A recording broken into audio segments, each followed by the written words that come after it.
Welcome to SAM Conversation, a program of South Asia Monitor, to discuss the weaponry used during the recent India-Pakistan conflict under Operation Sindoor.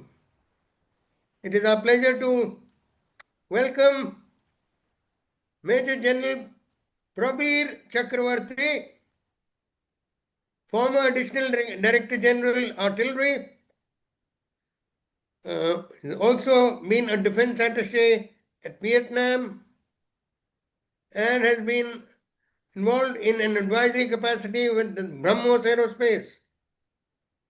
And lastly, is one of the authorities on drones. I think it may not be an exaggeration to say that Operation Sindoor was unprecedented in many aspects. Its reach and destruction, it was quite unprecedented. Then in the drones, use of drones, I think there's a conservative estimate that Pakistan used at least 5,000 Chinese made drones, not to count what they got from the other countries like we are reported to have shot missiles to destroy Chinese drones worth 15,000 each. And after cessation of firing by India, Pakistan fire is again, it may be a conservative figure. These are reportedly over 1,000 drones.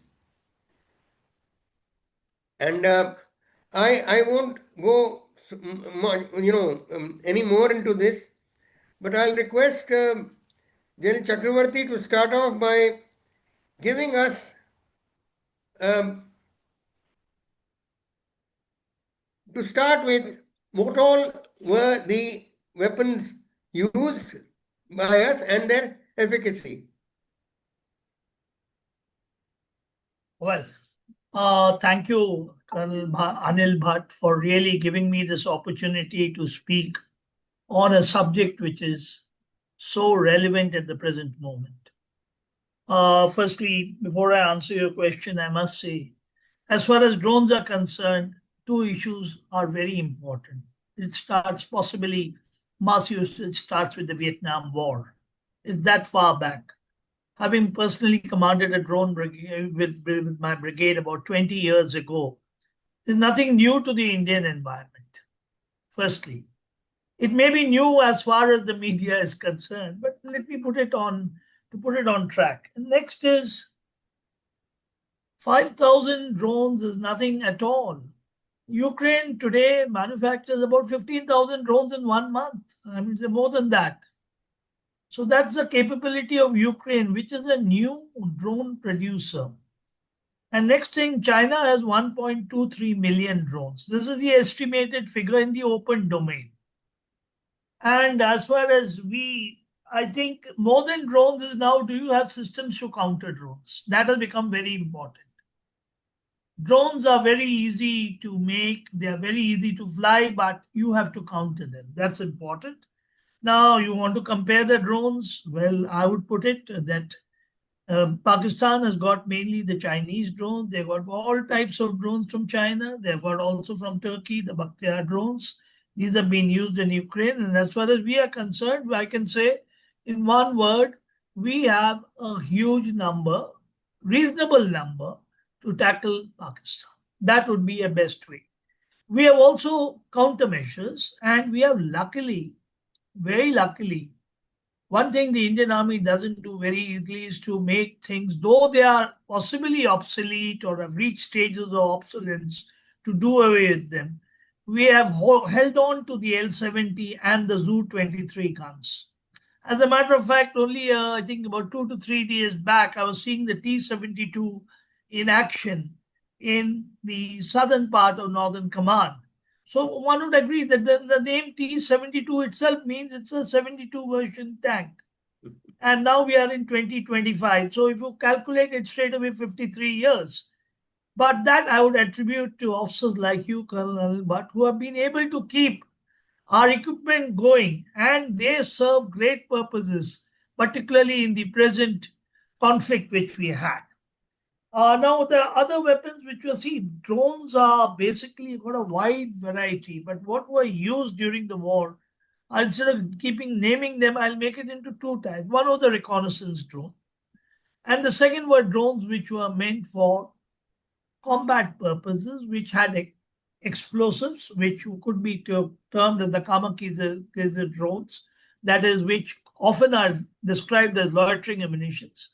You also had unmanned combat aerial vehicles, that which fire the weapon and come back. The loitering munition loiters around the target. Having identified the target, it fires the ammunition. Well, as far as we are concerned, let we go by what are the declared stages of the battle. The first stage is obviously the killing of 26 civilians. I'm taking how things have developed to make it simple. Possibly drones have been used even for this reconnaissance, I can tell you. Drones are so good that today you go to any marriage, you'll find drones are flying. The photographs, even today in a marriage in Delhi or Mumbai, are not being done by photographers but by drones. So, therefore, even all these tourist places, I can assure you, they must have reconnoitered. It's a well planned operation. Let's not just call it a terrorist operation, which it has been done in a very, very planned way. I think it has been rehearsed, it has been possibly practiced, and even the exit plan has been made. That is phase one. Phase two is that was 22nd of April. Phase two, we come to the night of 7th May, where we attacked, as we are clear, 9 targets. This is and in about 24 minutes, we could undertake attacks. And there were automatic reactions also to it. Now, this was a combination of missiles. You had what you call loitering munitions, and you had the artillery. I would call them also to be drones, if you call the Excalibur round, which was used by the Indian forces to attack the terrorist camps. As per satellite reports and as per foreign defense experts who have monitored these satellite reports, the attacks were highly successful. Then comes Pakistan's reaction, and the reaction was they attacked your military air bases and they started extensive recce. And this possibly on the night of 9th, they attacked 4 air bases as per our own statement. The 4 air bases, which are being widely described, I can name 1 or 2 of them. Udhampur is one of them. Pathankot is second. And I would not get involved further. Now, this caused the Indian Air Force also to carry out a great action, which was an offensive action, I'll put it, using both BrahMos missiles as well as the loitering munitions. And they attacked 11 airfields. And as per satellite indications, which are again available from foreign sources, I think the lot of the airfields, particularly the Noor Khan airfield, which is close to the GHQ Rawalpindi, as well as other airfields like Sargodha, which house many of the critical fighters, if I may say, the F-16s, and so many others right up to Karachi, the cantonment, were attacked. And this was a very, very successful attack. And the BrahMos missile really proved to be, again, it's a drone, if you ask me. It works on artificial intelligence. It has a very small circular error of probability. And you are able to hit targets well indeed. You may call it a providence, because in the army, one gets into jobs not because one was thinking about it, but while I was posted as a major in the School of Artillery after coming back from Sweden, and I was tasked by the commandant, who used to often come to the ranges, who was a lieutenant general, to write on depth fires. Now, this I must say is the year 1990, Now, depth fires, and today we are talking, Colonel Anil, of 2025, which is 35 years. And I started work on it. The first paper was obviously not accepted, presented to a huge audience. And then I had a great commander attack wing, General N.C. Maj Gen, and I, we both sat down. I was a major who had just becoming a lieutenant colonel. And I was doing the, shall I put it, the spade work, and he was giving the ideas. And we came to it that how important depth fires were. Well, depth fires requires a lot. And the drones, we had similarly a presentation of drones by the Aeronautical Development Establishment in Bangalore in that year itself. And we had a presentation on the global positioning system also by an American because the Gulf War was fought in 1990. I'm taking you 35 years back that to say that these are not something which have just appeared over the horizon.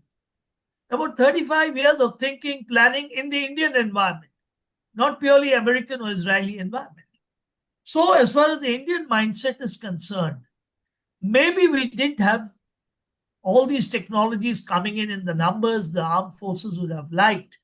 But definitely the thinking process was done in 1990, was very much used in 2001 during Op Parakram. And also it started in Kargil, where we started, 1999. And now we have come to the present state where we are able to undertake the depth battle from on side of the border.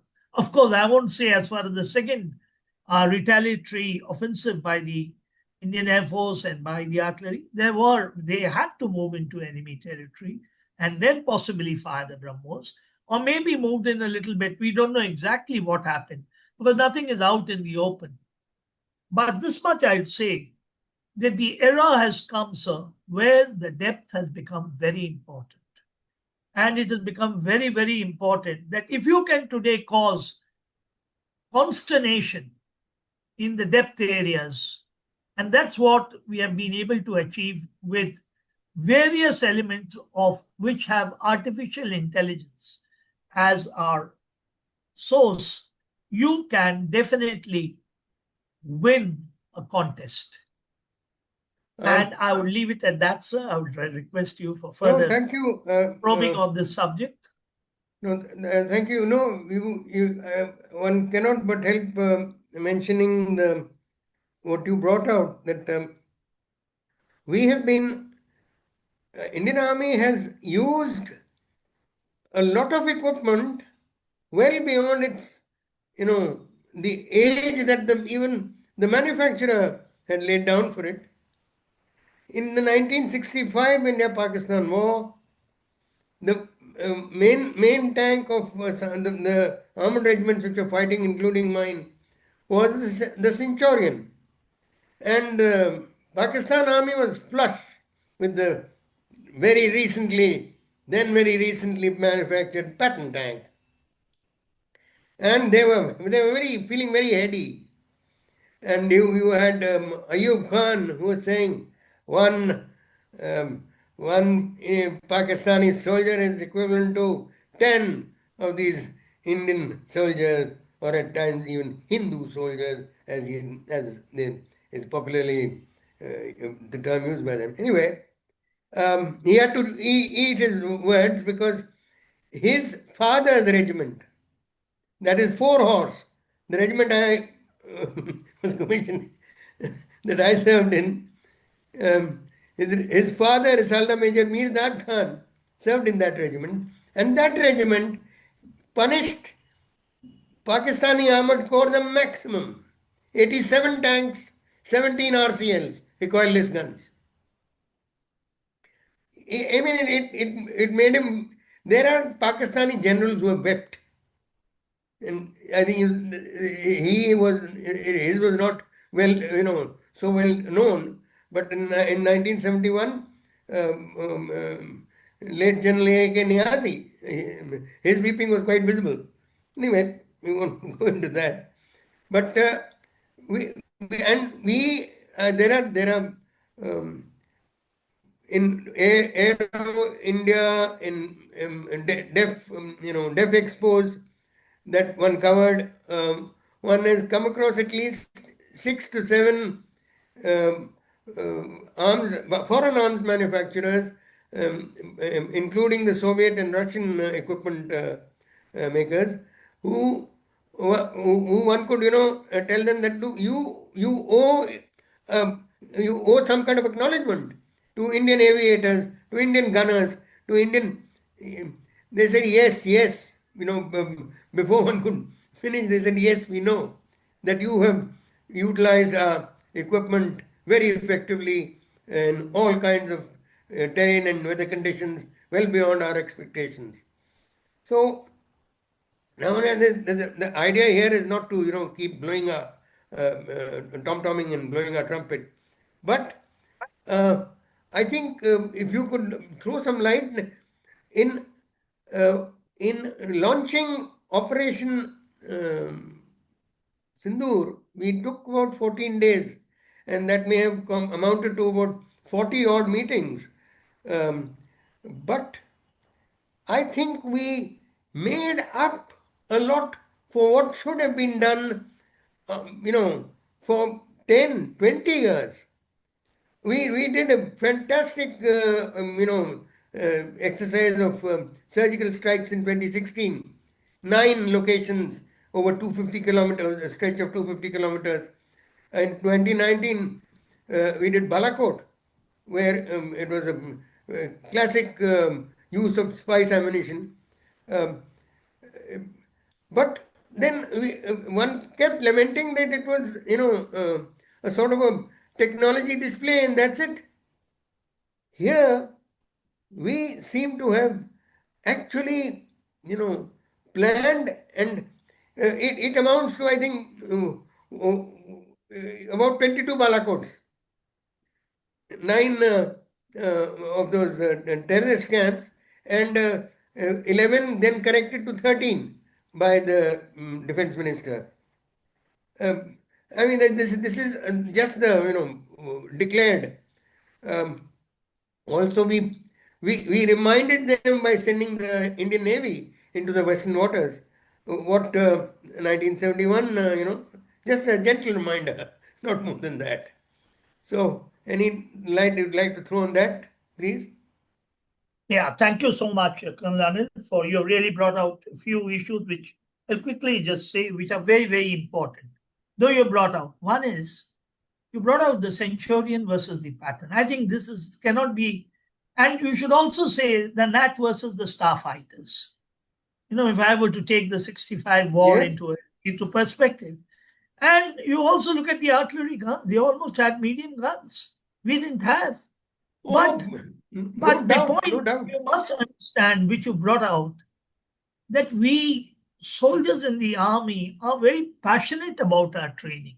Yes, Be yes. it the tankman, since I've been operated with all of, I've commanded a unit in the armored div, and the same unit was in high altitude. You can imagine the difference in an armored division, I mean. And then after that, in a strike corps, which was again an armored division, and then went to Northern Command, which is again the same.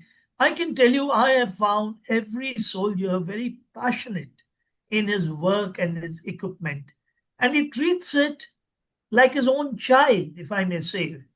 A tankman, he treats his gun and tank, he will do anything for it. A gunner will do anything for the gun, and the same goes to our rifle. And therefore, maybe that is the reason why the original equipment manufacturers would be surprised as to how the equipment is continuing with its enthusiasm. It's like a car which you say, of course, that due to pollution control, you've got to do it by a particular period. But here we are going on with equipment and we are proving them to be right in operations.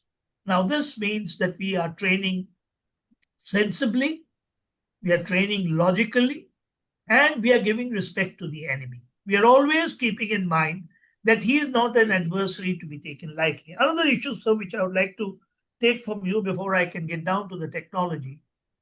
I feel the start point was a little before the surgical strikes, before the Uri surgical strikes. We entered Myanmar. If you take, we entered into Myanmar. Yes, According to yes. me, I'm only going historically. I like to go always into the past and see how an army possibly been in directorates which have been planning in perspective. And I'd like to go into it. Went into Myanmar. That was the first action where we went in.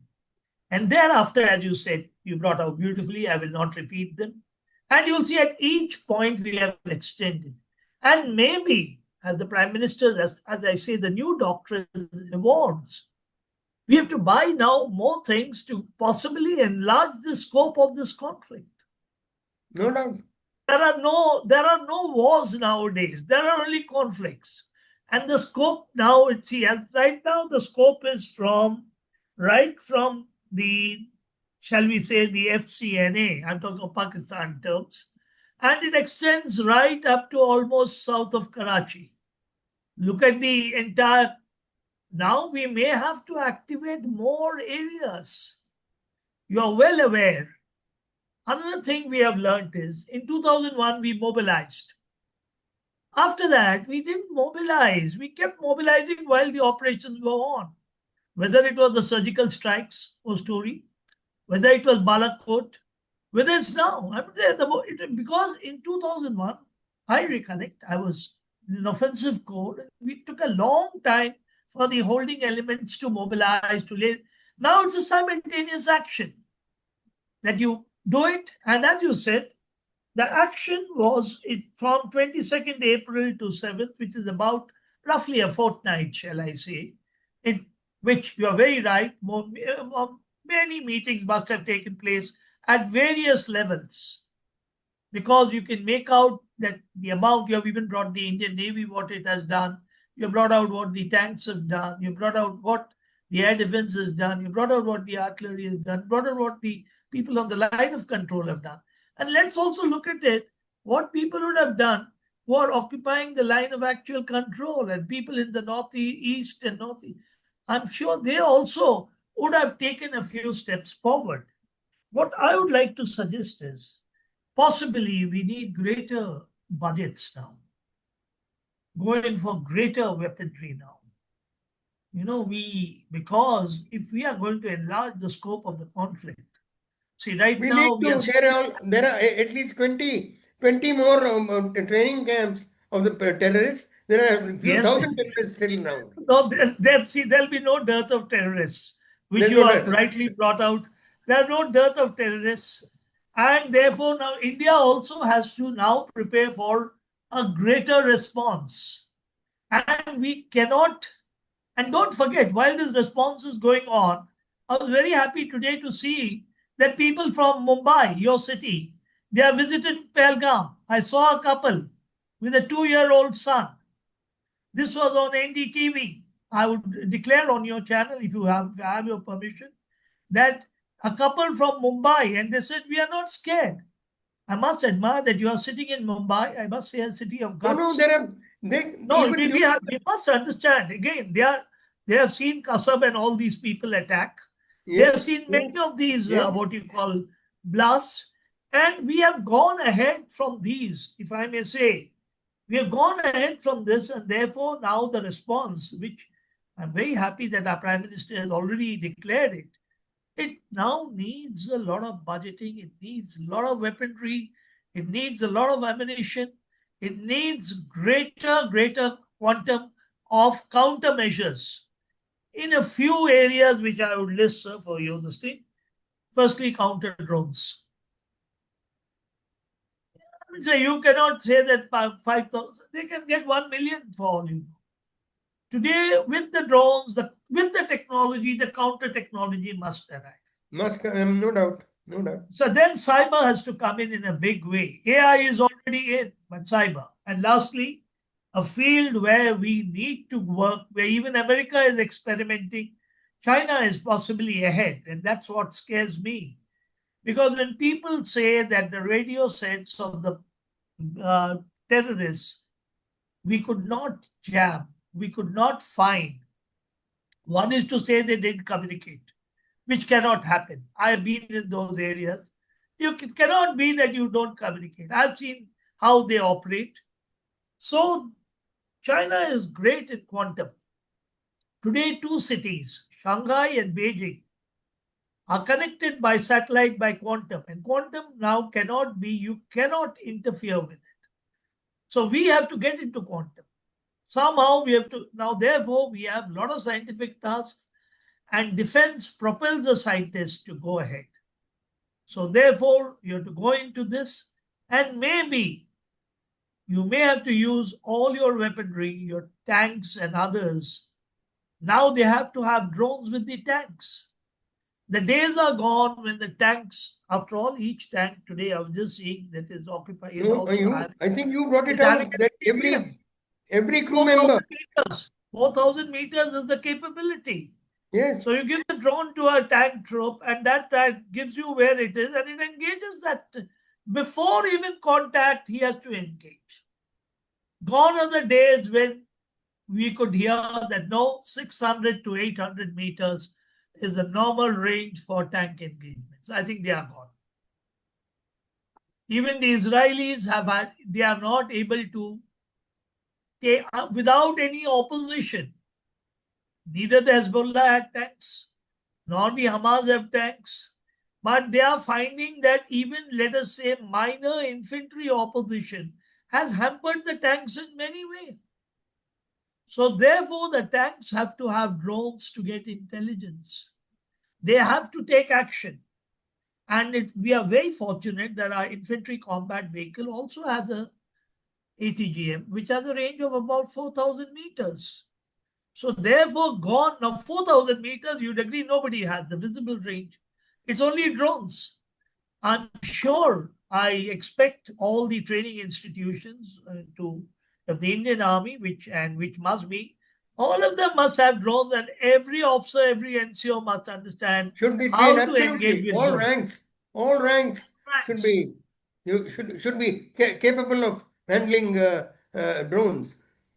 Sir, if today marriages in Delhi can be handled with drones, if today I went for I'm being frank with you, sir. Yes, of And I've course. seen in Mumbai, also drones are flying around, particularly the area of what that Bandra Kurla complex is, where a lot of showcased events take place. I Yes, mean, say where yes. the Geo Auditorium and all that is.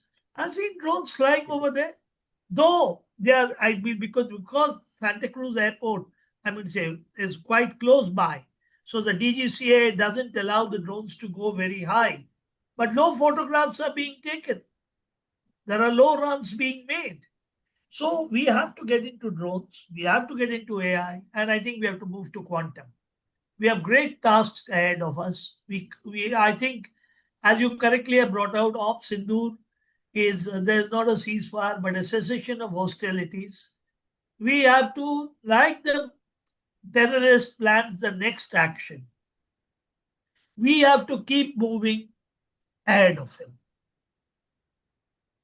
So we have to move ahead of not only we have to move ahead of terrorism, we have to move ahead of Pakistan, and we have to do something to catch up with China in technology. Since you asked me what we have to do, I think it's a Good Herculean answer. task. It's a Herculean task, a question which you asked. It's not easy. I think we have got a lot of hard work to do, It's not and it's easy, not but easy.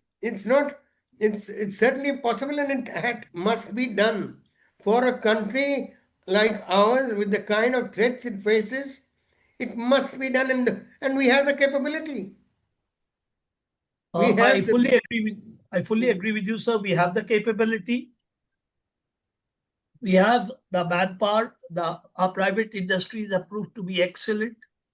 I remember being sent from the, shall I put it, from the no war, no peace zone, or whatever you can call it, gray zone, to Bangalore to tell people to manufacture drones by a yes. very, very senior appointment. And this was in the year exactly 2002. And today is 23 years, and I'm happy the city of Bangalore, the way it has helped in, startups making drones. Hyderabad has also started. Chennai has started. I've been to Big Bang Technologies, which produces counter drones. Now the effects has to be counter drones, got to be more on cyber, and quantum has to come in. Because communications, we have to get into communications. What Field Marshal Asim Munir is talking must be known to us. If you don't get into it, you have Pardon lost the me, battle. self-promoted field marshal. Yes, Pardon me. we have to get into it. Yes, yes, yes, yes. See, these are things for which you, I mean to say, require technology. You do not require somebody to be infiltrated or something. You require the right technology. You can come to know what's happening. So that is the era we are in.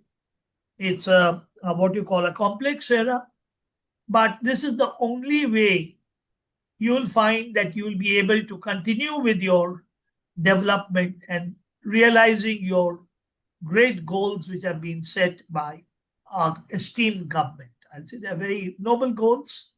We are seeing the development take place.